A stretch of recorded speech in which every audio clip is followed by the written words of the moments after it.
কালীঘাটে আমাদের স্যার ম্যাডামরা গিয়েছিলেন, আমাদের 5-6 জন ম্যাডাম কালীঘাটে উদ্দেশ্যে রওনা দিয়েছিলেন। সকালে একটাই উদ্দেশ্য ছিল, তাহলে বিষয়টাকে তুলে ধরতেন, আলোচনা করতেন। কিন্তু আমরা দেখলাম যে কালীঘাট পুলিশ স্টেশনে তাদেরকে নিয়ে যাওয়া হলো, তাদেরকে জেরা করা হলো। জেরা বলতে তাদের ইনফরমেশন নেওয়া হলো আদৌ তারা যোগ্য কিনা, কিন্তু আলটিমেটলি মুখ্যমন্ত্রী দেখা করলেন না, হতাশ হয়ে তাদেরকে ফিরতে হলো। প্রধানমন্ত্রীর বক্তব্য আমরাও শুনেছি। মাননীয় প্রধানমন্ত্রী বলেছেন যে হাজার হাজার শিক্ষক শিক্ষিকা শিক্ষাকর্মীরা আজকে ভবিষ্যতে অন্ধকার দেখছেন এবং ছাত্রছাত্রীদের ভবিষ্যতে অন্ধকারে। এমনকি এটাও দেখেছি যে যারা দুর্নীতি করেছে তারা দুর্নীতি দায় নিতে চাইছে না। আলটিমেটলি তিনি আমাদের কথা বলেছেন, এটা আমরা দেখেছি। কিন্তু আমরা বিগত 2-3 ধরে আমাদের মৌমিতা ম্যাডাম রয়েছেন, আরও অনেকে রয়েছেন যারা আলিপুরদুয়ারের স্থানীয় যোগ্য চাকরিহারারা, তারা কিন্তু প্রচুর চেষ্টা করেছেন যাতে করে তারা মাননীয় প্রধানমন্ত্রীর সঙ্গে দেখা করতে পারে, কিন্তু কোনো ক্রমে সেটা কেউ ভ্রুক্ষেপ করেনি। এমনকি আজকে তাদের জানানো হয়েছে যে বাড়ি থেকে বাইরে বেরিয়ে যদি কোথাও একত্রিত হয় তাহলে তাদের অ্যারেস্ট করা হবে। তাহলে আমরা প্রধানমন্ত্রীর সঙ্গে দেখা করতে, তো আমরা তো চোর নই, ডাকাত নই, দেখা করতে চেয়েছিলাম। উনি যে বক্তব্য রেখেছেন সেই বক্তব্যের পরিপ্রেক্ষিতে আমাদের যে শোচনীয় অবস্থাটা, আমরা যে কোথাও গিয়ে বিচার পাচ্ছি না, বা আজকে অন্যের দুর্নীতির দায় আমাদের ঘাড়ে নিয়ে চলতে হচ্ছে, কাঁধে নিয়ে বেড়াতে হচ্ছে, এই কথাগুলোই ওনাকে জানাতে চেয়েছিলাম আমরা।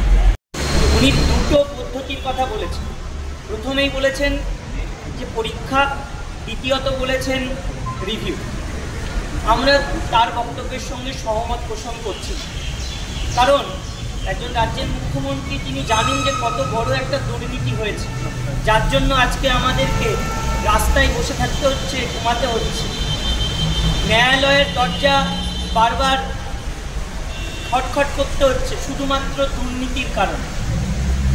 কিন্তু আজকে তিনি বলছেন যে রিভিউটা 2 নম্বরে আর 1 নম্বরে পরীক্ষা। 1 নম্বরে রিভিউ হওয়া উচিত, তারপরে কিউরেটিভ হওয়া উচিত, তারপরে হওয়া উচিত বিভিন্ন রকম আরও কী কী পদক্ষেপ আছে, আইনি লড়াইয়ে আর কী কী আছে সেটা সরকারের অবশ্যই দেখা।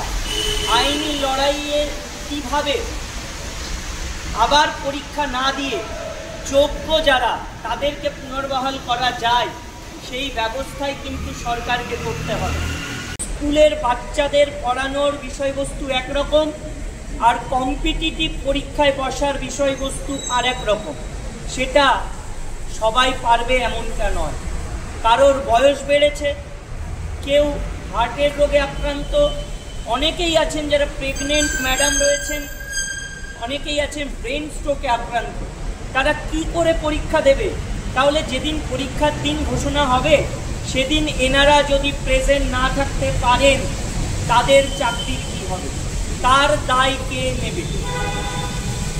আমরা দেখতে পাচ্ছি মুখ্যমন্ত্রী বলছেন যে যারা চাকরির পরীক্ষায় বসতে পারবে না, যাদের টাকা ফেরত দেওয়ার কথা বলা হয়েছে, তাদেরকে নাকি অন্য ডিপার্টমেন্টে চাকরি দেওয়া হয়। ভাবুন তো, যারা দুর্নীতির সাথে জড়িত তাদের একটা নিশ্চয়তা এলো, আর আমরা যারা যোগ্য আমরা সেই অনিশ্চয়তার অন্ধকারেই থাকলাম যে পরীক্ষা দেব, কার হবে কার হবে না এটার কোনো ঠিক নেই। এমন এক রাজ্যে বাস করছি যেখানে টাকা দিয়ে চাকরি পাওয়াদের ক্ষেত্রে একটু বেশি সহৃদয় হয়ে যাচ্ছেন, আর যারা যোগ্য মাত্র 240 টাকা দিয়ে ফর্ম ফিল আপ করেছিলাম বলে আজকে তাদেরকে রাস্তাতেই রেখে দেওয়া হচ্ছে, অনিশ্চয়তার অন্ধকারেই রেখে দেওয়া হচ্ছে।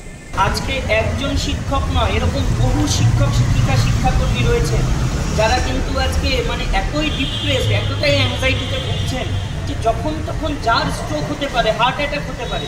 কারণ আমি তো জানি, আমরা জানি দুর্নীতি করিনি, দুর্নীতি করলো একটা প্রতিষ্ঠান, পুরো প্রতিষ্ঠান, সেগুলো অনেকেই আছে তার মধ্যে জড়িত।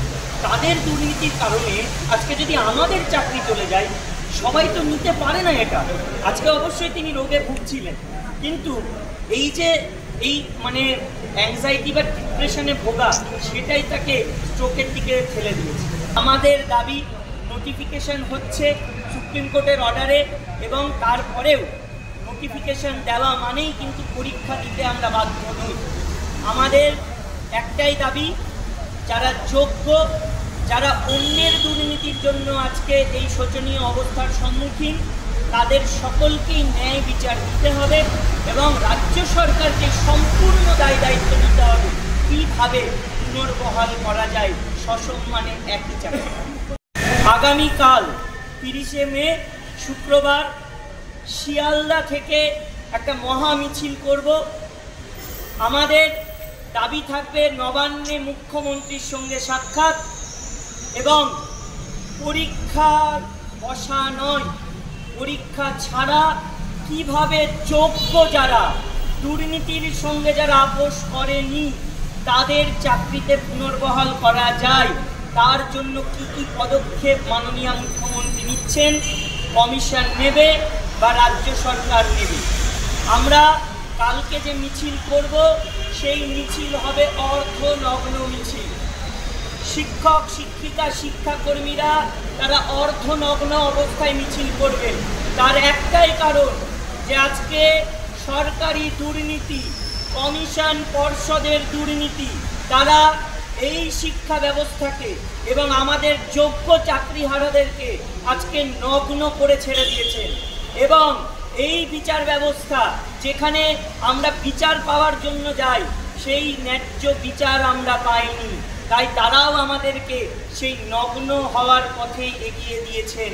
তাই জন্য আমরা অর্থনগ্ন মিছিল করব।